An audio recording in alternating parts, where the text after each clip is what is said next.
Welcome to the Trust Factor Radio, bringing you interviews and insights to unlock the power of the subconscious mind to create authority, credibility, and trust. With your host, the Authority Architect and best-selling author, Neil Howe. Hello, welcome to the show. This is your host, Neil Howe, and today my special guest is Steve Luthor. He is the co-founder and chief troublemaker of CHORD Real Estate, and has been a top broker and realtor in Middle Tennessee since 2002. He has extensive experience in new construction and development and investor sales. And Steve came to real estate from the technology sector with a background in digital marketing. But recognizing a surprising void in the marketplace of Nashville real estate, Steve assembled a team of unique experts to develop a boutique concierge brokerage catering to premier sports, entertainment, and international clientele, as well as other creatives and entrepreneurs. Ashley Luthor, Steve's wife and managing broker, is a certified international property specialist and speaks fluent Japanese. Their business partner, Hohe, CHORD's chief experience officer, comes from the music industry and is accomplished in brand marketing and design. And CHORD Nashville is uniquely resourced to provide residential and commercial clients with unmatched level of service, no matter the price point. Steve Luthor, welcome to the show. Thanks for having me. I'm looking forward to it. Well, make sure I got the name of your business partner correct. Van, what's his last name there? It's pronounced Hohe. Hohe. Yes. He's gotten a lot of different variations of it. Yeah. Well, I get that as well. My last name's Howe, and I get lots of holes all the time. So you just never know. All right, Steve. Well, thanks for being on with me today. I want to talk about real estate. Obviously, you did see a void in the marketplace. But before we really get into that, give me a little bit more about yourself and your background and how you ended up where you are right now. Sure. So I grew up in Houston, Texas. Actually, went to college there. Got a degree in business administration with a concentration on information systems. So I was in the IT world for about 10 years. Traveled a lot, moved to Maryland for a brief period, and then ended up in Nashville. Went through the dot bomb, decided I wanted to do something different, actually got into investment real estate. And I bought and sold homes several times over the years, just kind of moving around and with the investment properties, and just wasn't super excited about the level of service I was getting from my real estate agents. So I thought it was something I could do better, and that kind of prompted me to get into the industry. And it's one of those things. Once you get into the real estate industry, it's you see something that's lacking, and it's a great industry to be in if you know how to do it properly. So tell me about this void that you recognized in the Nashville area. So initially, when I got into real estate, there really wasn't a lot of online marketing. People weren't really using technology to its fullest ability. So initially, when I got in, I really wanted to bring my IT background to bear and do some things that just I didn't see any other agents doing. Over the years, as we went through the recession, I was looking for basically other things we could do to improve our level of service and improve our customer experience. Brought on Van to do some design work. Ended up meeting and marrying Ashley, and she kind of brought the international flair to it. But there really wasn't anyone here pushing sports and entertainment international. And Nashville was a growing market. Obviously, a lot of people come here wanting to get into the music business. And there wasn't a brokerage out there that was really holding their hand up and saying, hey, we're the sports and entertainment international guys. So I thought that was a niche that we could well serve. In general, over the years, we've always looked at best practices in other industries and tried to figure out how can we incorporate those into real estate to improve our customer experience, to do a better job.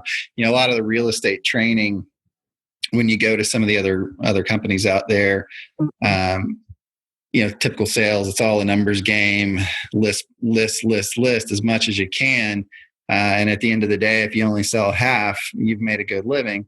I never really liked that philosophy. I always thought, well, the 50% that didn't sell probably don't think that's a great a great philosophy either. So, we always came from the standpoint of we're hired to do a job and we're going to do the best job we can do. So we've had a very high success rate over the almost 18 years that I've been in business. We've virtually 100% of everything we've listed, we have sold. So we don't have those high expiration rates that a lot of agents have. And that's just because of the things we do that just no one else is really doing. So that's always been important to us. Yeah. Well, one of the things that I say all the time about, when somebody goes to choose a real estate agent, they really have no idea what to look for in a good real estate agent. So first of all, tell me, what is missing from real estate agents? What are they not doing for the clients that you're doing for them? Sure. It's kind of interesting. The real estate industry, a lot of people that get into it, it's a second career. It's something to do in retirement. Or there's a spouse that's the breadwinner. So it's almost a hobby for a lot of people to get into it. So, the first thing I would say is make sure that the agent you're looking for is full time and is really trying to make a go of it. I see so many part-time agents out there that just they just don't do enough business to know what they don't know. Mm-hmm. The other things I would say is take a look at marketing plans. If you're trying to sell a home, there's certain things that you just have to do these days. There's so much online. You've got to have professional photography. I still see listings hit the market today that either don't have photos or that have photos from someone's cell phone that are just dark and grainy, and they didn't bother to move the trash. And it's just insane to me how anybody would list something without professional photography now. And then we also we provide staging for all of our listings. I think that makes a tremendous difference. When someone can make an emotional connection with a home, it's a whole lot easier for them to justify purchasing that home than if they come in and there's trash or things need to be painted or there's some upkeep issues. So we really try to address a lot of that stuff on the front end, and I think it's key for agents today to do that kind of thing. Definitely, and it makes a difference. Do you know offhand what the average time on market is for homes in your area? It fluctuates, and it's a hard number to really pinpoint because a lot of agents will expire listings every 30 days to keep the count low. Mm-hmm. The averages are definitely down. Over the last few years, the market has been really strong. So it's probably in the 45 to 47 day range now. We actually, over the course of the 17 and a half years I've been doing this, we average right around 4 days on market. And that's just because of the work we do on the front end. Really? I mean, just some of the basic stuff, tell me about some of the things that you do using your tech and your online background that really helps that property be seen by people when you list it. Sure. So, we kind of treat a listing as almost like a movie release, right? You've got this big buildup to the day you list. So, we do a lot of pre-marketing to our database. We have some online tech that tracks what people are looking for in terms of area, price points, et cetera. And so we can match properties with the people that are searching for those things before it ever hits the market, and we can pitch to them. We have a large database that we maintain as well that we can pitch properties to, a large database of investors. There's a lot of online forums where you can get in front of realtors with coming soons. And that also applies to the buy side. If we have a buyer need, we can go out to those forums and see if anybody has anything that's not on the market. So we do a lot of off market sales and purchases. While that's happening, we bring in our designer. So we have an in-house designer, and we do kind of a room by room report. Here's all the things that we recommend to make the home show its absolute best. And we also have a concierge on staff, so we can manage any kind of updates and repairs that need to be done. We're always looking at ROI, so we're never going to ask somebody to do something that they're not going to get a return on. But we're trying to make sure that the home shows its absolute best. Once that's done, we bring in the professional photographer, videographer, get everything ready to go. We do full 360 VR tours, drone video and photography, full motion video walkthroughs. We really try to get as much media as we can to use in different places. Then we go into mass marketing. So we push out the listing to over 900 sites in the US, over 100 sites globally.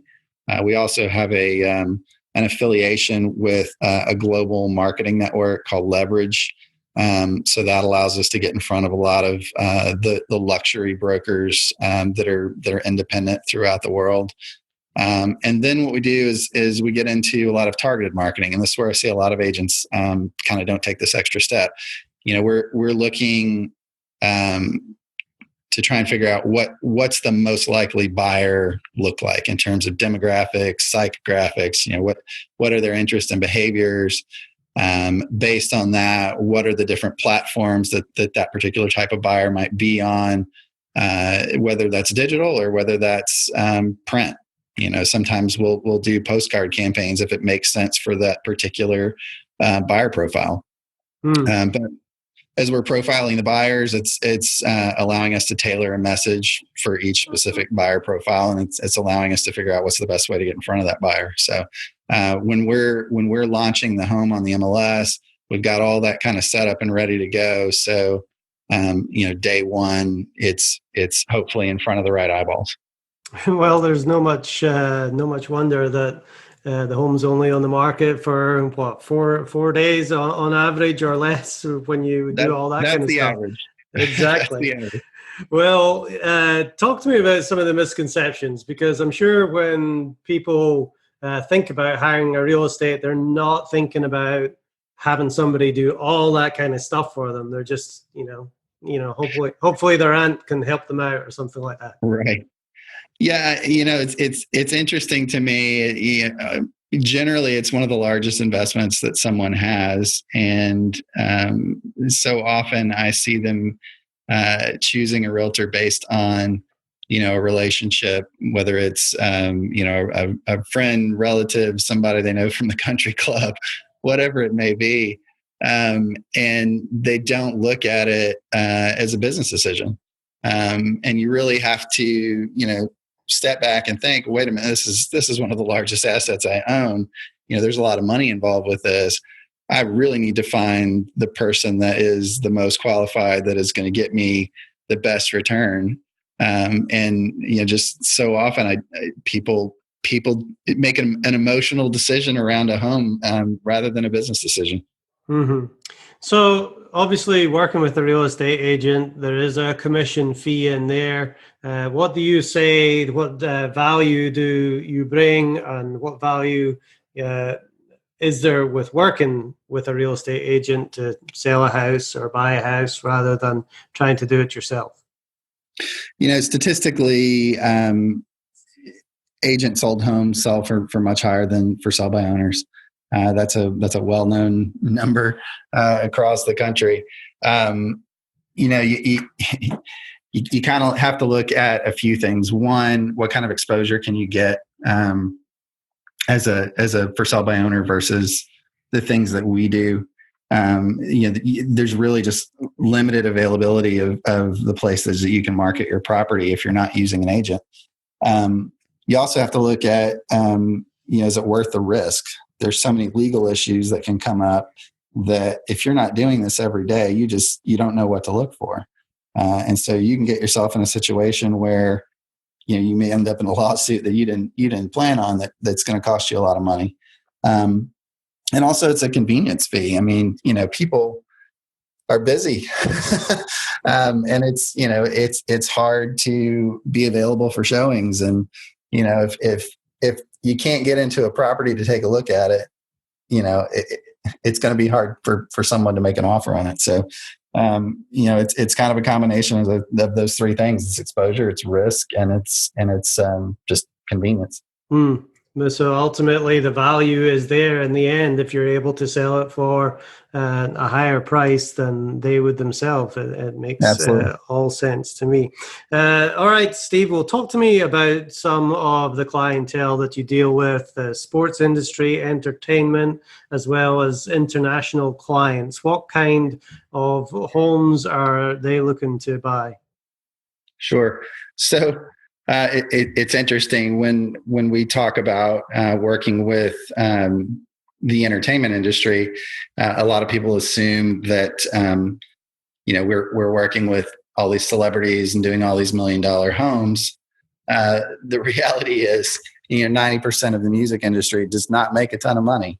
We work with a lot of the crew people, the lighting guys, the sound guys, the people that are doing the day-to-day operational things. So really it kind of spans all price points. We work with first-time buyers up to the $10 million mansions and the celebrities. On the international side, obviously with Ashley, speaking fluent Japanese, we work the Japanese market pretty heavily here in Nashville.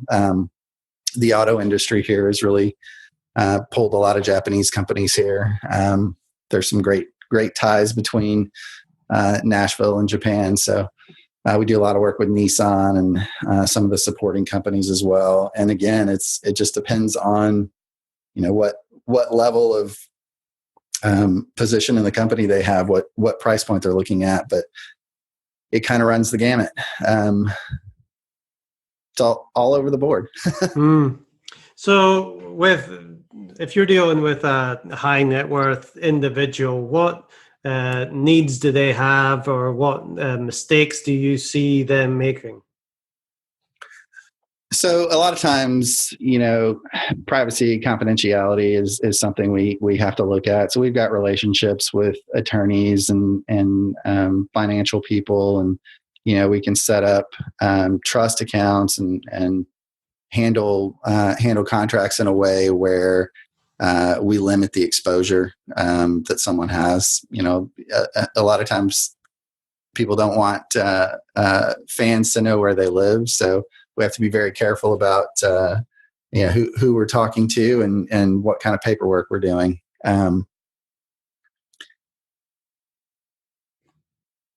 Really, it's just about making sure you've got the right relationships in place with the right professionals and protecting your interest.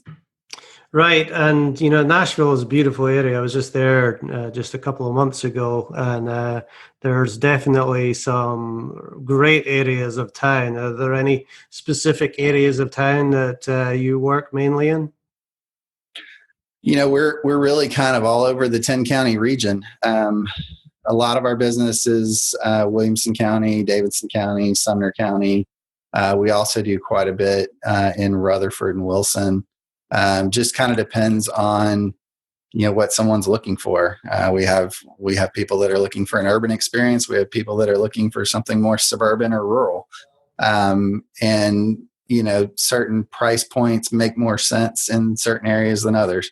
The Japanese clientele very often wants to be down in the Franklin or Murfreesboro area, just because of proximity to certain services. There's a Japanese school in Murfreesboro, for example. So if they're on a rotation and they're going back to Japan in a few years, they want to make sure their kids stay up to speed, so that when they get back to the Japanese schools, they're not behind. So services like that, you just have to kind of be aware of, and helping people figure out the best locations to look.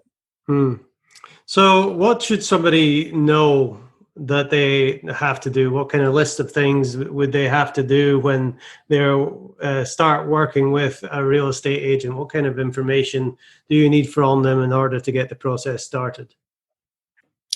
On the buy side, we always recommend you start with a pre-approval. Obviously we have relationships with lenders and all sorts of vendors that we can put people in contact with. But that's kind of step one, just to make sure you understand, financially what you're looking at, what monies are going to be coming out of your pocket on a month-to-month basis. On the sell side, we like it when people call us very early on. We have some sellers that it may be a year before we go to market, because there are certain situations that sort of need to be resolved, or there's certain updates or upgrades that they want to make over time, and so we're always working with clients between transactions to help them make decisions on what's best to do and not to do in their homes in terms of a return on investment. Now, as far as if somebody is moving home, do you suggest that they sell their other home first before buying a new one? Just depends on the situation. There's some of our clients that that's not an issue. They certainly can afford to maintain more than one residence.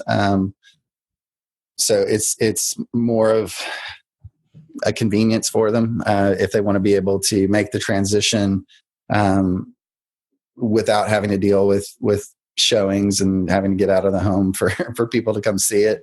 A lot of times we'll have people that'll move first. And then we'll come in and fully stage their previous home as a convenience. There are services that we also use. We actually did the first closing in Nashville with Ribbon Home, which is a sort of a variation on the whole iBuyer craze right now. So the iBuyers are pitching that they're going to buy your current home at a discount.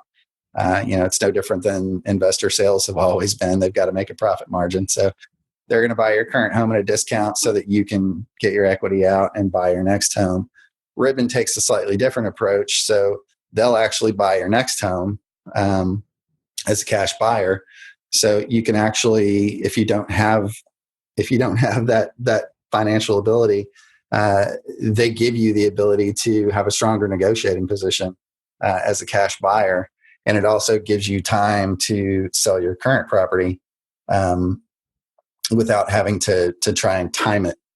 So there's lots of different scenarios. We really just have to individualize it to our clients' particular needs. There's a lot of information out there on the internet, all these different big real estate websites. Now, the information that you get from them, as far as maybe an appraisal from for the home, or trying to find out how much that home is worth, are they accurate? We get hit with those estimates every once in a while. I think people to a larger degree now than they used to understand that those are computer algorithms. They're not always going to be super accurate. There's even a disclaimer on Zillow that they can be off as much as 40%. Wow. Their CEO's property was off by 40% when he sold his property. So, you can't replace boots on the ground, someone that understands the market, someone that can physically go out and assess the condition of the property. And then, there's also scenarios, like I said, where we might be able to make some tweaks, do some slight modifications or updates or upgrades that completely changes the value of the home. So there's just way too many scenarios for a computer algorithm to be super accurate. Yeah, so you really need somebody that really knows the local market, and I'm sure the appraiser should be from that local market as well, so that Absolutely. they give the right price. Now, tell me what you can really do to increase the value of your home to make sure that you are getting a high or even over asking price offer. Curb appeal is always important. You've got just a few seconds to make that initial impression. So, we always tell our sellers, put yourself in the buyer's shoes, go stand out at the curb, take a look at your house as if you were, potentially going to buy it. And what do you see? And so, we're always, telling people to get rid of the lawn ornaments and trim the bushes, mulch, do all those kinds of things. Make sure that the paint looks good. There's no obvious maintenance issues. When people see even minor maintenance issues, they start to worry that there are other things that maybe the homeowner deferred, and so they tend to worry unnecessarily. And even if you do get them to the offer table, it can be a bigger issue when you get to inspections than if you just taken care of those few little things on the front end. Inside a can of paint is it's cash money. Mm-hmm. Fresh paint is the easiest way you can maximize your value for sure. Obviously you want neutral tones.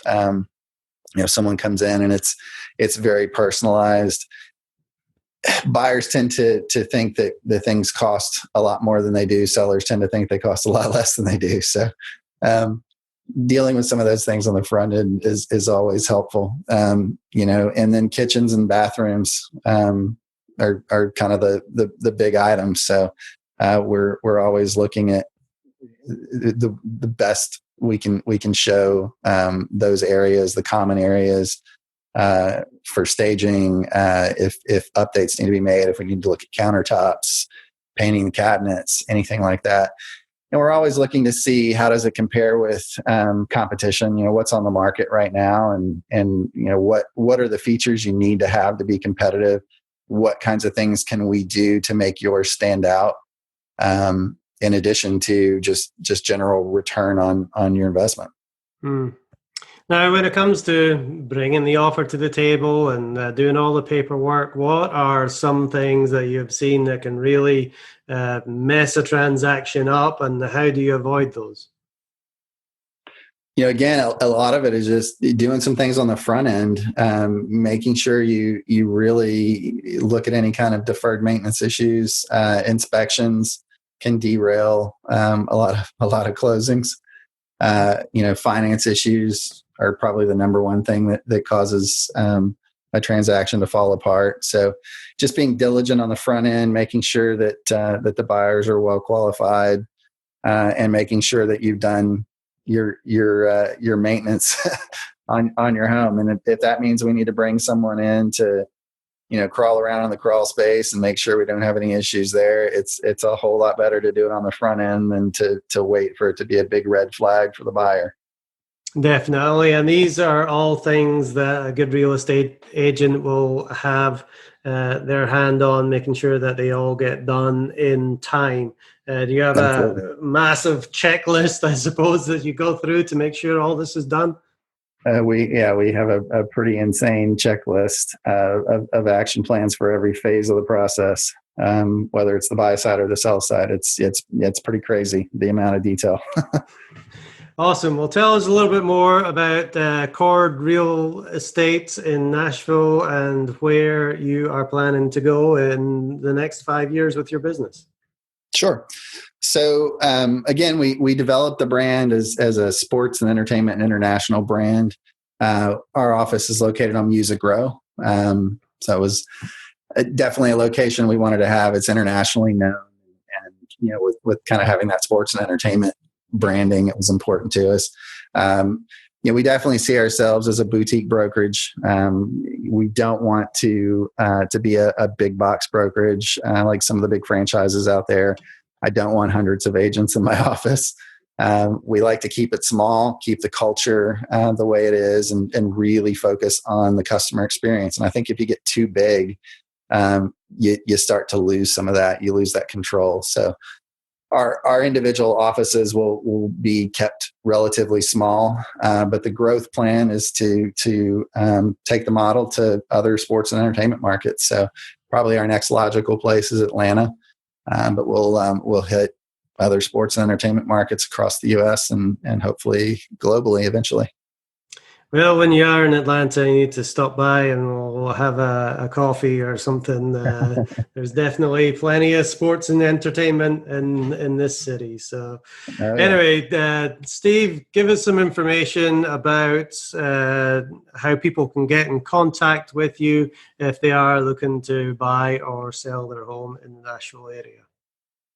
I mean, we try to make it as easy as possible. We're on pretty much all the social media channels at CHORD Real Estate. So you can look us up on Facebook, Instagram, Twitter, LinkedIn, Pinterest.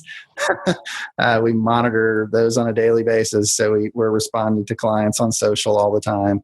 Obviously, you can certainly call or email. Our office number is 615-988-1001. And our general email is info@chordrealestate.com, and chord is CHORD. Some people miss that H sometimes. It's a music chord. Yeah. All right. Well, Steve, he's the co-founder of CHORD Real Estate in Nashville. Thank you very much for being my guest on the Trust Factor Radio today. Thanks for having me. I enjoyed it.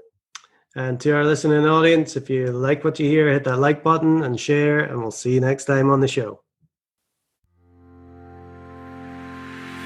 You've been listening to the Trust Factor Radio with Neil Howe. To learn about the resources mentioned in the show and to listen to past episodes, go to thetrustfactorradio.com. To get a copy of the book, The Trust Factor, go to thetrustfactorbook.com. If you are ready to act now and build your authority, credibility, and trust, schedule a consultation with Neil at theauthorityarchitect.com.